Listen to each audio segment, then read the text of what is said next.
Tuhan Yang Maha Kuasa telah mencipta alam ini lengkap dengan segala keperluan hidup bagi organisma di dalam ekosistem masing-masing.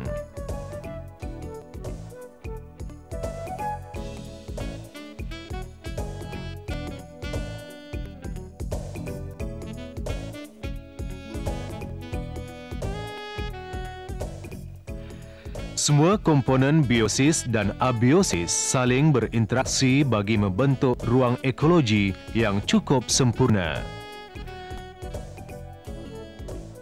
Udara, tanah, air dan organisma hidup berada dalam satu jalinan yang saling memerlukan antara satu sama lain demi keseimbangan alam semesta.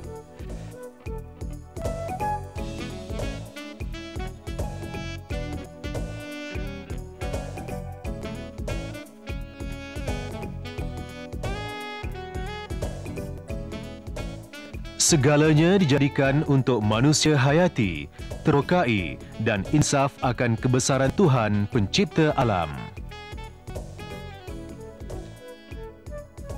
Akan tetapi, manusia lama-kelamaan menjadi semakin lupa kepada penjagaan kualiti alam sekitar. Udara yang dulunya bersih, kini semakin kotor. Habuk, asap, jelaga dan gas dilepaskan sewenang-wenangnya ke atmosfera. Kegiatan perindustrian yang tidak dikawal seperti ini memberi kesan yang buruk kepada kualiti alam sekitar. Manusia juga seakan sengaja memusnahkan persekitarannya. Bukit yang dulunya menghijau kini kelihatan gondol. Penerokaan hutan di pinggir bukit seperti ini berpunca dari pembangunan tanpa pengurusan terancang turut mengancam kualiti alam sekitar.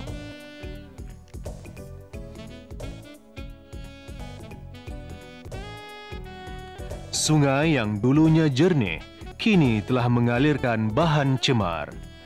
Sungai dijadikan tempat longgokan sampah sarap. Sedarkah kita bahawa air yang mengalir dari paip di rumah kita datangnya dari sungai seperti ini? Oleh itu, membuang sampah dan mencemarkan sungai tidak sepatutnya berlaku bagi mereka yang sedar dan inginkan alam sekitar yang berkualiti.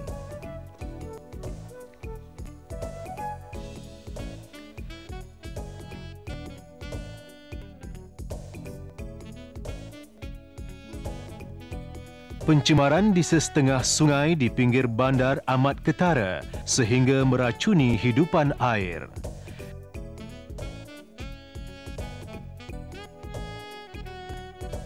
Ikan yang menjadi sumber makanan musnah oleh kecuaian serta kelalaian manusia menjaga alam sekitar. Tanah dan tanaman pula disiram dengan berbagai jenis racun. Penggunaan bahan agrokimia seperti pestisid, insektisid dan herbisid yang bertoksin tinggi serta penggunaan baja kimia yang berleluasa menimbulkan kesan buruk kepada organisma tanah dan mencemar takungan air bawah tanah.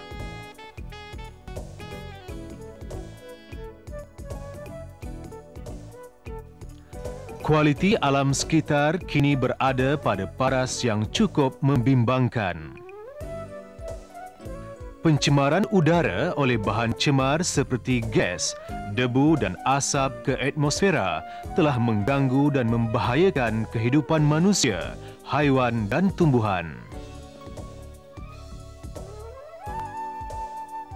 Laporan dari Kementerian Sains, Teknologi dan Alam Sekitar menyatakan bahawa pencemar yang terbebas ke udara di Malaysia adalah melebihi 1 juta tan setiap tahun.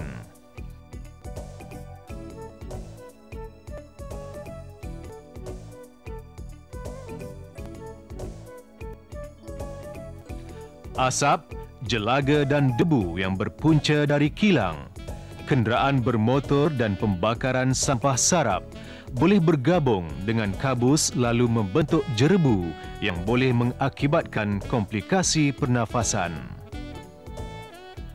Kilang, kenderaan bermotor dan pembakaran terbuka juga merupakan punca terbebasnya nitrogen dioksida di atmosfera.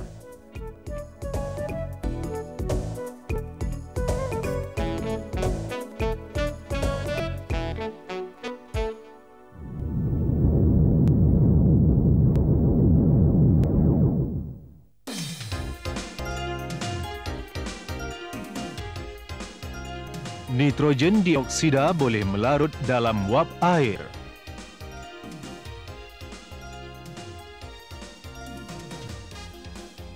Untuk membentuk asid lemah seperti asid nitrus dan asid nitrik. Asid ini akan turun bersama hujan sebagai hujan asid.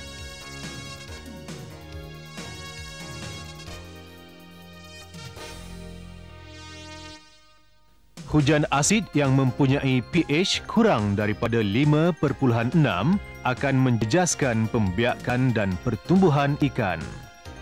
Banyak jenis hidupan seni seperti fitoplankton dan zooplankton yang merupakan makanan ikan dan hidupan akuatik lain juga akan mati.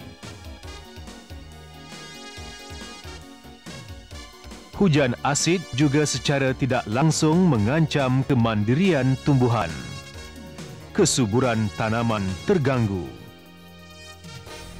Daun akan menguning, gugur ke tanah dan tumbuhan akan mati.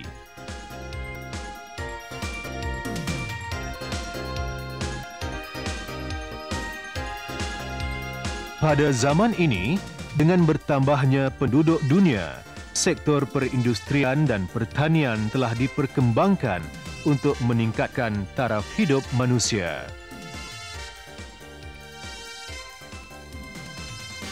Kawasan hutan yang luas telah diterangkan untuk aktiviti pembangunan. Malangnya, kegiatan ini telah meninggalkan kesan negatif terhadap alam sekitar. Ini kerana hutan hujan tropika memainkan peranan penting dalam membantu menstabilkan iklim dunia.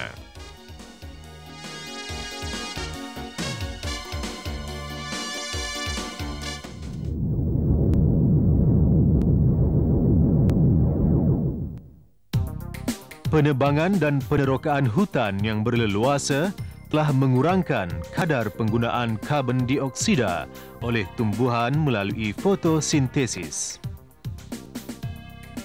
Oleh itu, kandungan gas karbon dioksida dalam atmosfera akan bertambah. Pembakaran bahan api fosil seperti arang batu, petroleum dan gas asli serta sampah sarap juga akan meningkatkan peratus karbon dioksida di atmosfera. Karbon dioksida kemudiannya membentuk satu lapisan yang tebal di atmosfera.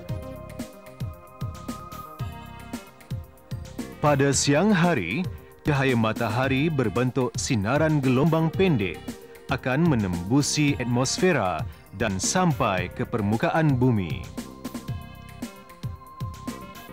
Bumi pula menjadi panas dan membalikkan sinaran inframerah gelombang panjang.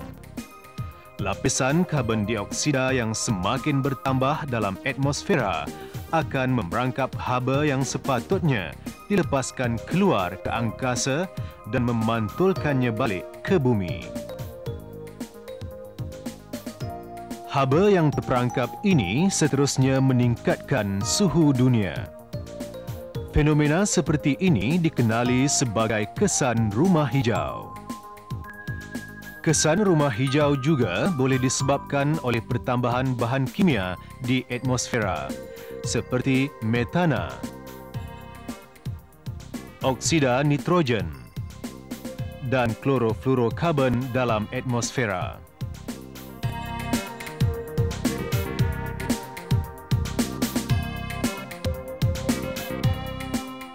Menurut ahli sains, jika keadaan ini berterusan, suhu bumi kita akan menjadi 8.6 darjah Celsius lebih panas dalam tempoh 1 abad. Apabila suhu dunia meningkat, bongkah ais di kutub utara dan kutub selatan akan lebur pada kadar yang lebih cepat. Akibatnya, arus laut akan naik dan menyebabkan banyak bandar besar yang terletak di tepi laut akan dilanda banjir.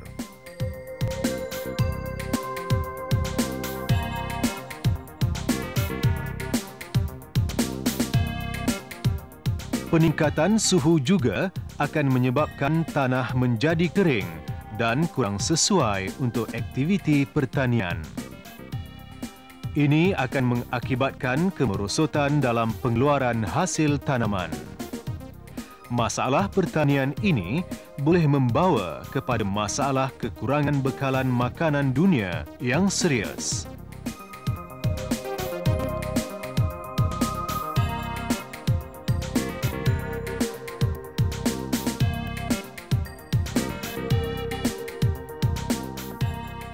Dengan itu, hutan yang ditebang mestilah diikuti dengan proses penanaman semula.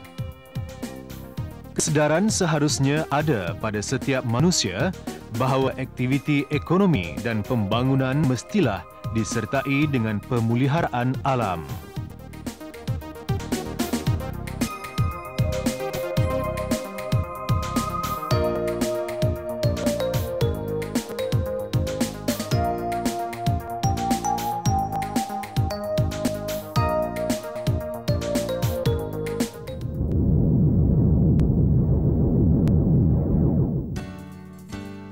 Atmosfera dianggarkan menganjur sehingga 970 km dari permukaan bumi. Atmosfera terbahagi kepada 4 lapisan, iaitu troposfera, stratosfera, mesosfera dan termosfera. Di lapisan stratosfera terdapat satu lapisan gas yang dipanggil ozon.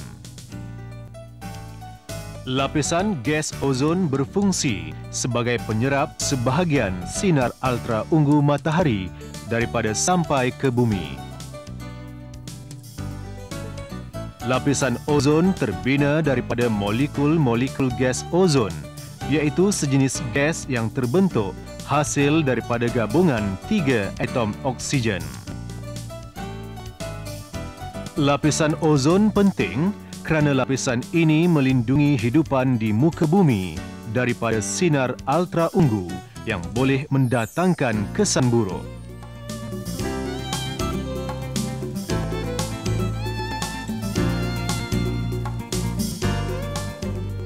Pendedahan kepada sinar ultra-ungu yang berlebihan boleh mengakibatkan penyakit kanser kulit dan katarak, iaitu sejenis penyakit mata pada manusia. Ia juga boleh mengakibatkan kematian organisma akuatik yang merupakan makanan ikan. Sejak kebelakangan ini, masalah penipisan lapisan ozon semakin ketara. Satu lubang ozon seluas 2 juta kilometer persegi di atmosfera Antartika telah dikesan oleh satelit kaji cuaca. Lapisan ozon yang semakin nipis ini diketahui berpunca daripada penggunaan klorofluorokarbon atau CFC yang semakin meningkat. Molekul CFC terdiri daripada 3 atom klorin dan 1 atom fluorin yang terikat pada 1 atom karbon. CFC ialah sejenis gas yang digunakan secara meluas sebagai aerosol dalam tin penyemburan rambut, racun serangga, cat dan minyak wangi. Ia juga digunakan dalam sistem penyejukan seperti peti sejuk dan penyamanan udara serta dalam industri strobusa. Pengendalian kurang cekap menyebabkan gas ini terbebas ke atmosfera. CFC akan naik ke stratosfera. Sinar ultra ungu dari matahari akan bertindak memutuskan ikatan kimia klorin. Atom klorin bebas itu kemudiannya bertindak balas dengan molekul gas ozon untuk menghasilkan klorin monoksida dan satu atom oksigen. Atom oksigen yang bebas akan memutuskan pula ikatan klorin monoksida tersebut dan membebaskan semula satu atom klorin. Atom klorin yang bebas ini akan meneruskan serangan terhadap molekul ozon sehingga menjadi satu rantaian proses yang berterusan. Dan ini mengakibatkan kemusnahan kepada lapisan ozon di atmosfera.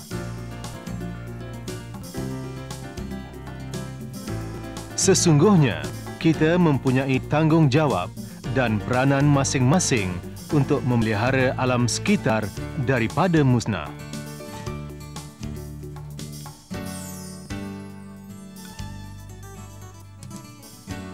Generasi akan datang amat memerlukan pembelaan.